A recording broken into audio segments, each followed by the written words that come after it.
I'll talk about ever since I started fly fishing 15 years ago. I actually started fly tying first, and um, so I find myself looking for fly tying materials in different things. Um, when I walk around, I look for things that you can pick up to make a fly out of on the spot, things you can carry with you to help you out. So just a couple of things real quick. My dad used to always carry these scissors. I'm going to be using these today. They are pocket size, obviously. They fit easily in your hand, and they fold out to a good size scissors. He loved those things.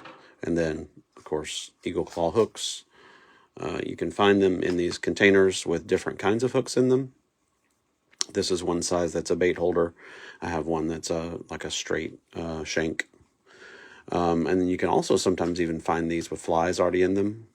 And you could easily use these, use this when it's empty, or empty it out, and you could just carry pre-made flies with you. In the case that you're going hiking or whatever, you could carry them in there to have a set of flies with you. If you decided you wanted to fish and try to catch a fish with what you had that you were carrying.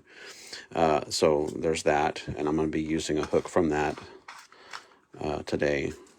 Get one out here. And bait holder hooks are, this is a small hook because I'm thinking along the lines of flies and little worms and little insects. But it has little barbs on the back of this hook. Right there, you can see that, that when you slide bait onto it, it helps hold it on so it doesn't come off. And then it's also offset a little bit so that it helps you hook the fish when you pull it. So I'm going to go ahead and get this in the vise and just leave it there for now until we're ready. So things that I see, that I come across all the time in parks and things are, this is I think a mallard flank or something, some kind of a duck feather, and you'll see these all the time. It may not have the little stripes on it. It might just be a plain feather, but it's definitely useful. And then the fuzzy part, and then sometimes you'll find the ones that are kind of a downy feather that are all fluffy like this, and they're useful too. But if you decided to make a fly, this would be a good feather to pick up. Another one that we see around here, because there's actually surprisingly a lot of turkeys around the Bay Area. I think this is a turkey feather. It might be a hawk feather, but a turkey feather is very similar.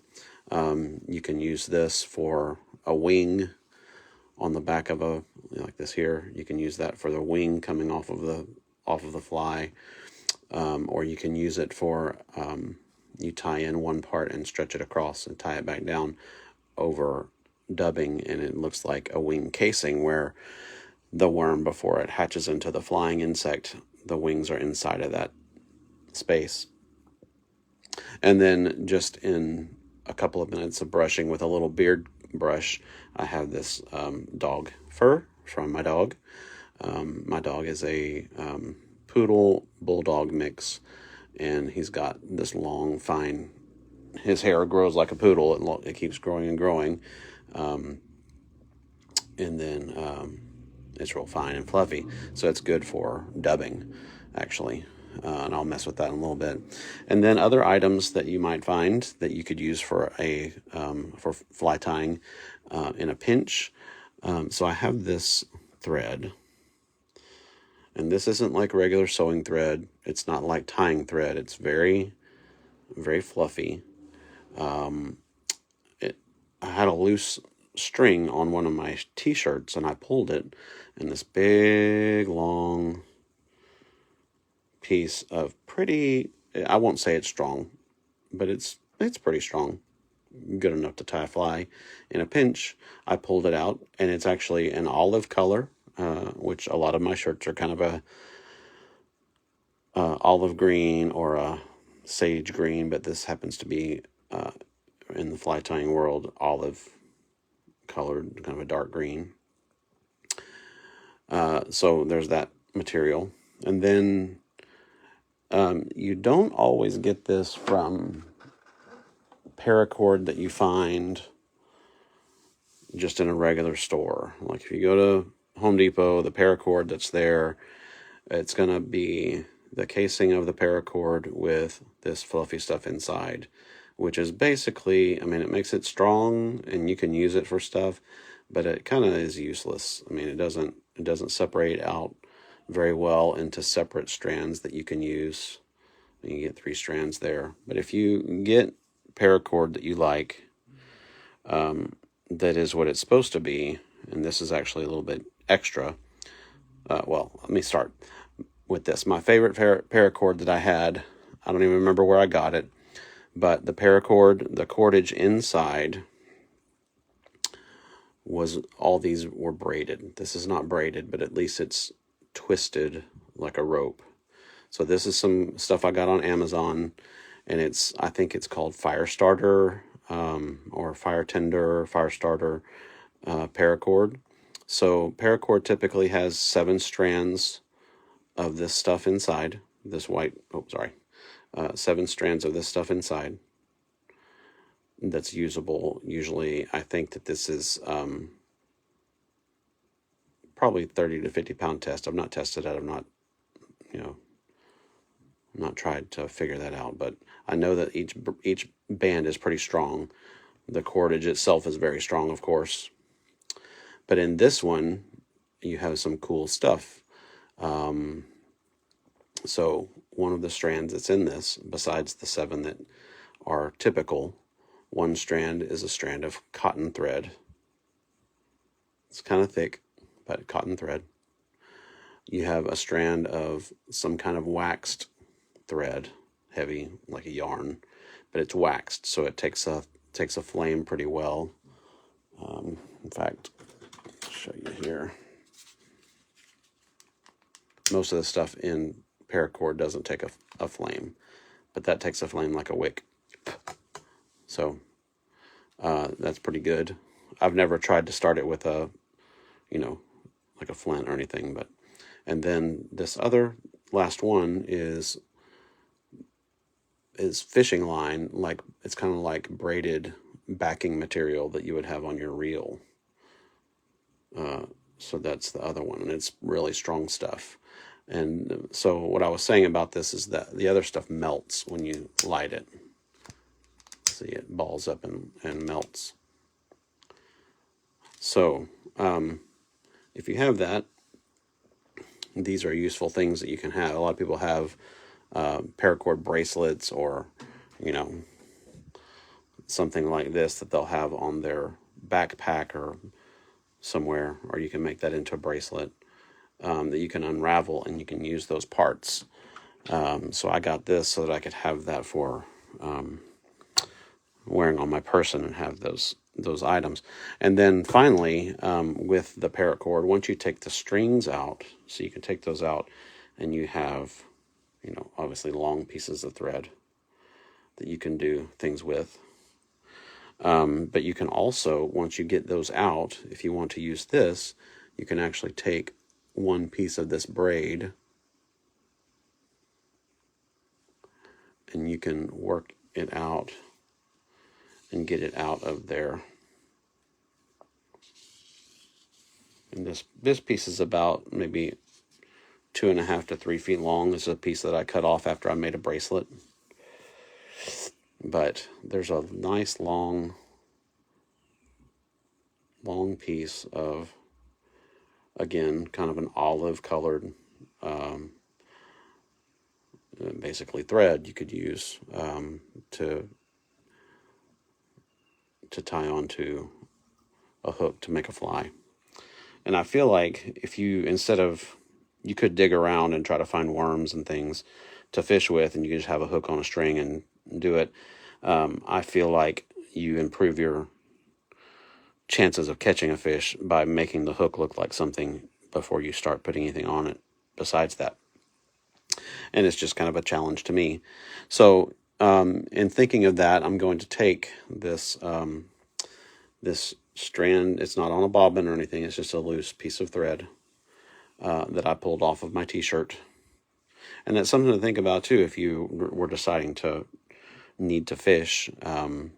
and you had these things, you could start picking at your clothes and come up with materials that you could tie with, or you could brush your dog and have body material like the fluff. So I'll be using this. I'll try to.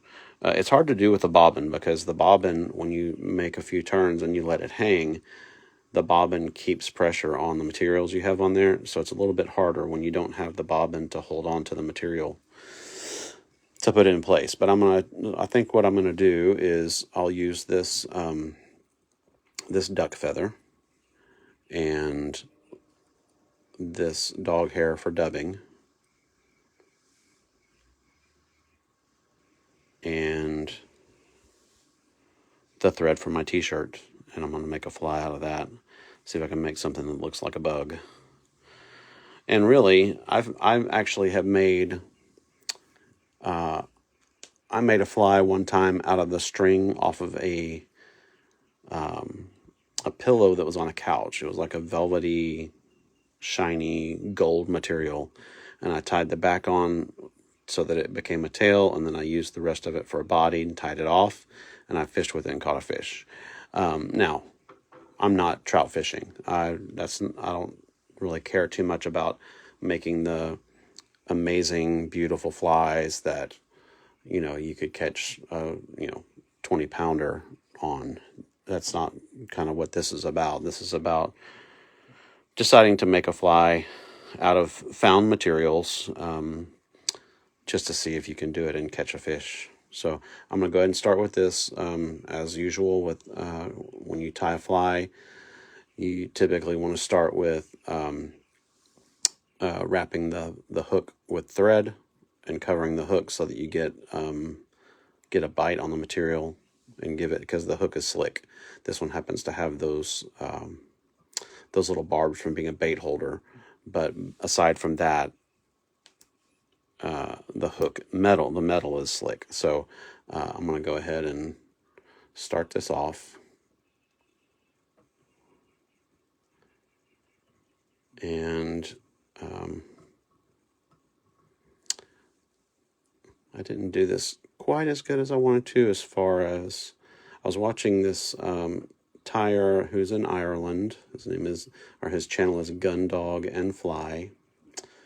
I don't know his name. I've just barely started watching him. But one of the tips that he has, as he's been tying since he was a kid, and has always tied with a bare minimum of materials, he talked about, when you start tying a fly and you leave a tag like this and you cut it off, that's just a waste.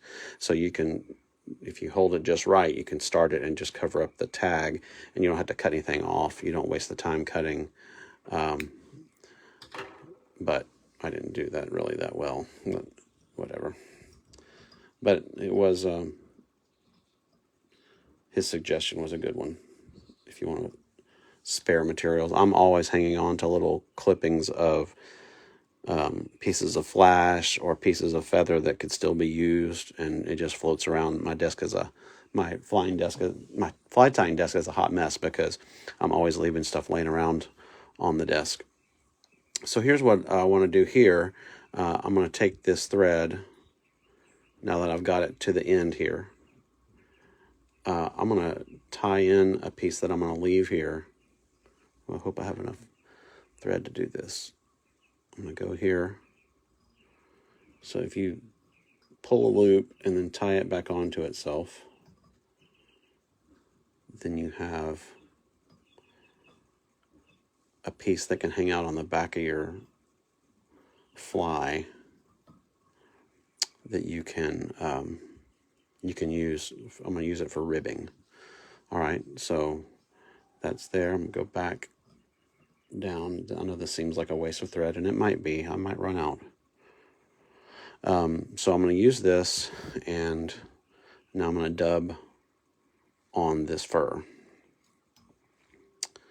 And this is not ideal tying thread, but all you do is pull a little bit of dubbing up against the thread and start twisting, or start rolling your thumb and first finger. And the dubbing will wrap itself around the thread to an extent. Sometimes you gotta wet your fingertips And see, it'll make that dubbing noodle a little better. And notice that I've got it kind of thin and getting bigger and then thinner again.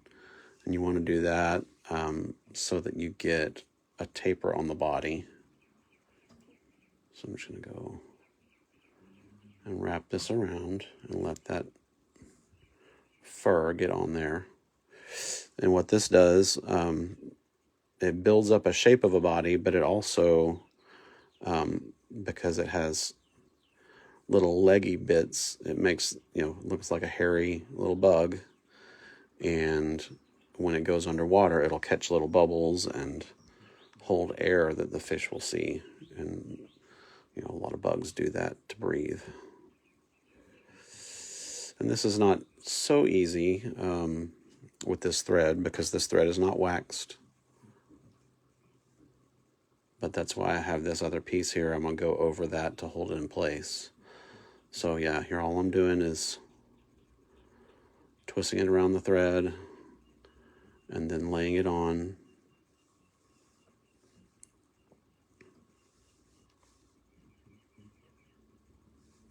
And every time you twist it, you want to try to twist it the same direction.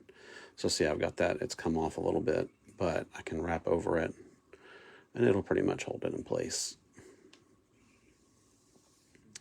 Now, here comes the difficult part. I need to hold this tight so that it doesn't undo itself, but I need to get this to go around. I'm going to go around backwards of it. So I'm going to go here. Let me twist this some. Again, this is not ideal tying thread, but this will give it a little bit segmented look and help it stay together when you're fishing it.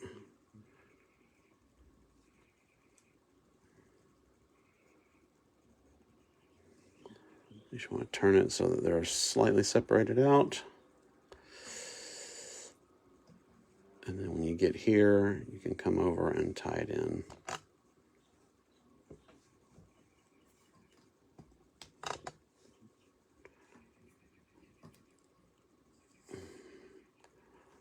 And another difficult thing about this is that I don't have the thread doesn't keep it self-contained, so it's all over the place a little bit. So now I've used that, and I've made the body and made the ribbing. Now I'm going to tie in this duck feather. So what you do, you take this and you hold it on the end right here, and you pull your fingers back against it, and then those barbs kind of come apart, and you can actually take it, pull some of that off of one side, and now you have an easier feather to wrap.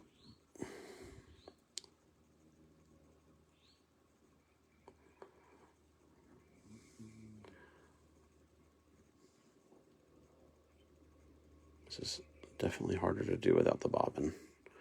So I'm going to lay this against here, tie that in.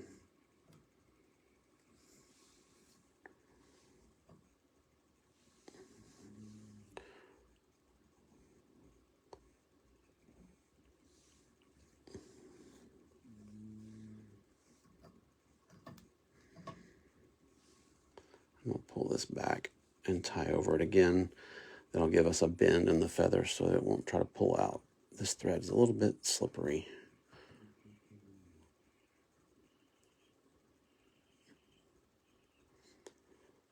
Back in the day, when people tied flies, they actually held the hook with one hand, and they did all their tying with the hook in their hand. And that just blows my mind that they were able to do some of the things they were able to do without a vise and without necessarily a bobbin holder. So there's that. Now I'm going to take this feather, just going to wrap it around.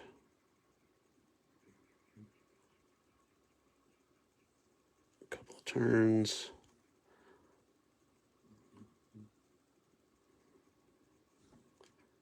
Okay, and I'm going to go here and I'm going to tie it off.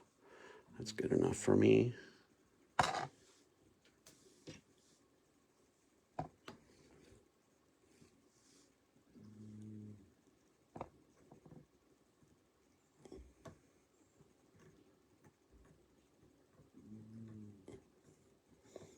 Make a little buggy head right there.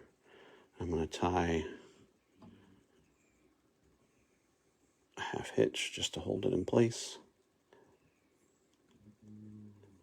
And the way that I do a half hitch when I do it, sorry, that's sagging a little bit. Got a little different setup here. I hold my finger next to the fly. I wrap the thread around my finger. It's crossing right above the head. I lay that on the head, touch the fly, flip the string over, and pull it tight, and that's where it holds. Now it won't come undone. I'm not done with that yet, but I do want to get this extra feather off of here.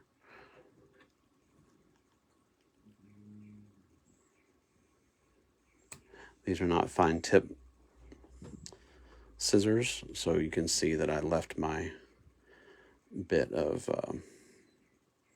the shank of the feather there, but you can see this is definitely a buggy fly. That mallard flank might be a little bit long, but if you throw that in the water and there's a perch around, and even a bass might hit that, they're going to tear it up. They'll see all that stuff undulating in the water. They'll see that fuzziness down there, and yeah, they'll eat that up. So I'm going to go ahead and finish this fly off.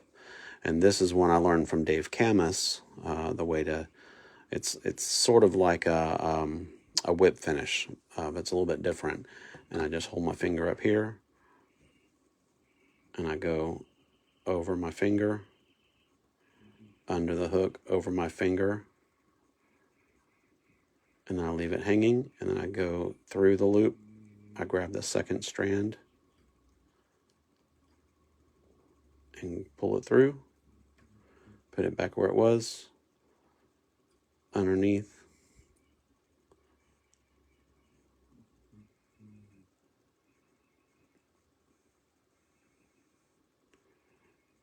again, it's harder without it being fly tying thread. Okay, pull it through, and then I put my finger there to hold it while I tighten it. And that's essentially a whip finish. It's not several loop whip finish, but for what I'm doing, it's good enough.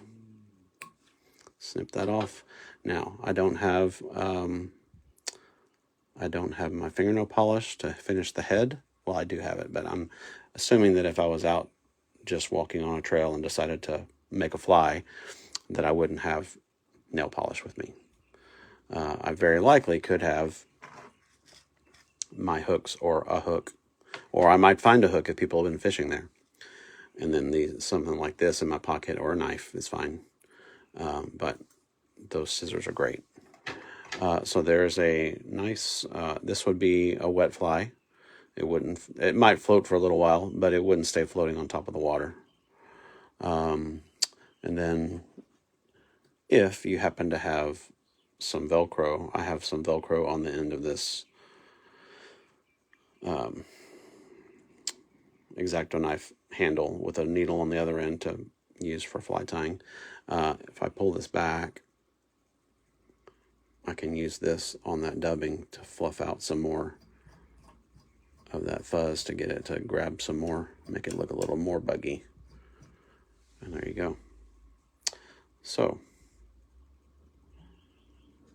pretty typical. It's kind of a spider type pattern, like a daddy long legs or something. But that'll definitely catch some fish. So, and you could actually use these scissors to trim off the long ones if you wanted to, but it would be more abrupt. It wouldn't be as natural looking. So, hope you enjoyed that. Try it out. It's one of the things I like to do is try to make flies out of materials that I find, or things that would be atypical. You know, dog fur, thread from a t-shirt. So anyway, have a great day. Hope you enjoyed.